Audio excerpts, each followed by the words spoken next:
Okay, welcome in one and all. I'm now going to be reviewing all of Mondays in the NHL. There are only 5 games on tap, so don't worry, this won't take that long.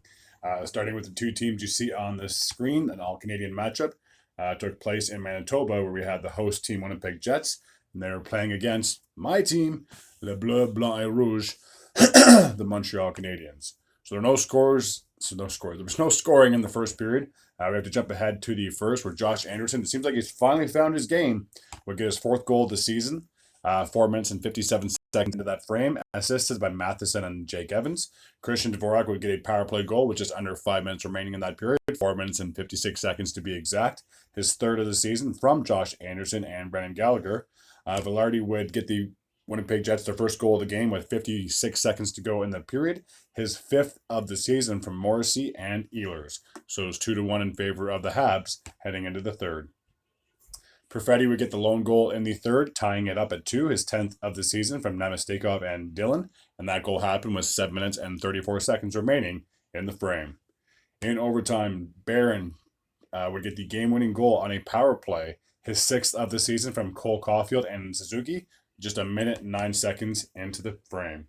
So with the victory, the Habs are now 1 game above 500, on a 2-game winning streak, 14, 13, and 4. And despite the loss, the Jets are still in the top 3 of their Central Division, 18, 9, and 3. All right, the next matchup takes place in the Motor City, where we have the Detroit Red Wings, and they're playing host to the Anaheim Ducks. So I'll get the team's logos up on the screen, and we'll go over the goal scoring summary from that game. All right.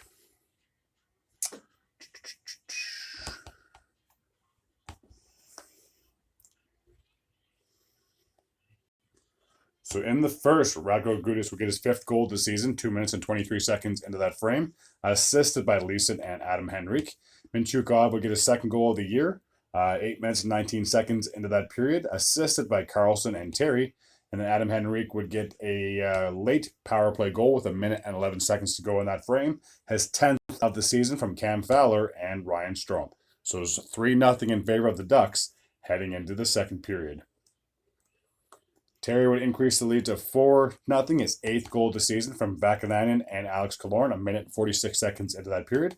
Jeff Petrie would get his first goal as a member of the Detroit Red Wings, 2 minutes and 29 seconds into that period, assisted by Kopp and Patrick Kane. After 2 periods, it was 4-1 in favor of the Ducks.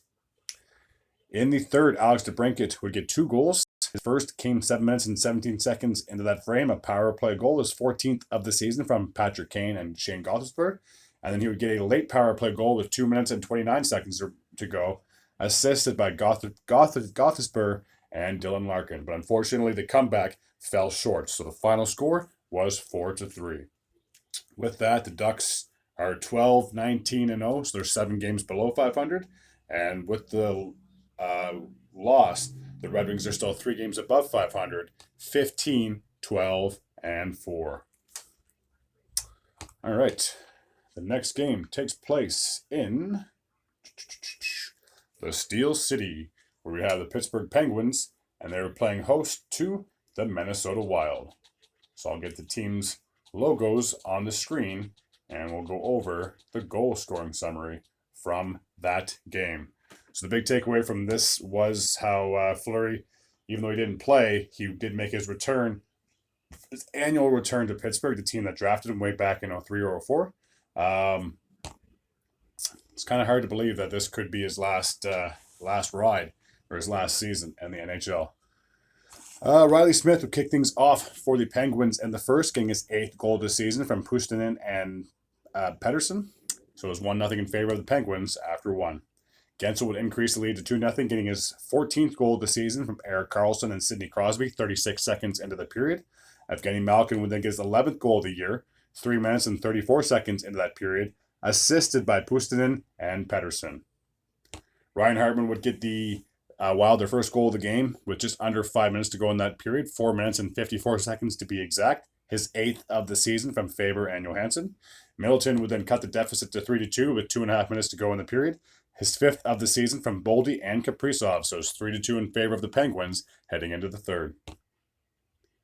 Lettieri would tie things up 5 minutes and 33 seconds into that period, his third of the season from Merrill and Hunt. And then Sidney Crosby would get the go-ahead goal, which would end up being the game-winning goal, 6 minutes and 20 seconds into that period. Power play goal is 18th of the season from Jake Gensel and Evgeny Malkin. So with that, the Penguins are now 14, 13, and 3. And with the loss, the Wild have now dropped below 500, 12, 13, and 4. All right. The next game takes place in Dallas, the Lone Star State. And they played host to the Seattle Kraken. So both these teams are somewhat familiar with each other, even though the Kraken are only in their third year of their existence. Obviously, these two teams met in the postseason in the second round last year. In the first, Matt Duchene would open up the scoring a minute 14 seconds into the frame, getting his 9th goal this season from Sagan and Marchman. Robertson would double up the lead to 2-0, 10 minutes and 20 seconds into that period, or 9 minutes and 40 seconds remaining in the period. His 10th of the season from Pavelski and Hintz, so it was 2-0 in favor of the Stars heading into the second.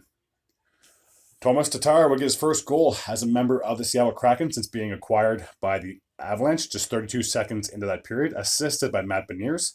Matt Duchene would then get his second goal of the game, his 10th of the season from Pavelski and Danonov, 6 minutes and 20 seconds into that period, making it 3-1. Matt Beniers would then get his 5th goal of the year, 13 minutes and 48 seconds into that frame, or 6 minutes and 12 seconds remaining in the period, assisted by Eberle and Tomas Tatar. So it was 3-2 in favor of the Stars heading into the third. Tolvanen would tie things up, and it was a pretty late goal, I'm not going to lie to you. His 9th goal this season, just 22 seconds remaining in the period. So the Stars almost pulled this one off in regulation. So Tolvanen would tie it up, assisted by Wenberg and Bjorkstrand. And in overtime, Harley would get the game-winning goal, his 8th of the season, assisted by Matt Duchene and Jamie Benn, 2 minutes and 16 seconds into the extra time. So with the victory, the Stars are now 18, 8, and 4, still top 3 in that Central Division. And with the loss, the Kraken have now fallen to 4 games below 500, 10, 14, and 9. The last game from Monday takes place in Calgary. We have the Flames, and they were taking on the... Where am I? Florida Panthers. Woo! Where am I? Here we go. Okay. Just got to adjust the camera a little bit. All right. So take a look at the goal scoring summary from this game. Obviously, the big thing with the Flames and the Panthers is the big trade they had in the 2022 offseason when Jonathan Huberdeau and Uyghur were sent to Calgary in exchange for Matthew Tkachuk. So I'm sure there were a few fans in the stands that weren't too pleased to see the return of Tkachuk. Obviously, he played last year as well, so yeah, I'm sure it's a little hostile. So in the first, Hospital would get his 4th goal this season to kick things off for the Flames, assisted by Kadri and Gilbert, 8 minutes and 45 seconds into that frame. Sam Reinhart would get a late power play goal with 31 seconds to go, his 18th of the season from none other, Matthew Tkachuk and Barkov. There were no goals to report in the second, so we had to jump all the way ahead to the third, where Matt Backlund would get a short-handed goal 3 minutes and 31 seconds into that frame, his 7th of the season from Noah Hannafin. And Blake Coleman would get a short-handed goal of his own with 1 minute and 33 seconds to go to ice the game 3-1. So with the victory, the Flames are now that much closer to being back to 500, 13, 14, and 5. And despite the loss, the Panthers are still top 3 in their division, 18, 11, and 2. All right, that takes care of my recap for Monday in the NHL. As always, if you're new to this channel and you like this type of content, hit the sub button. Why not? It'd be a great Christmas gift for me.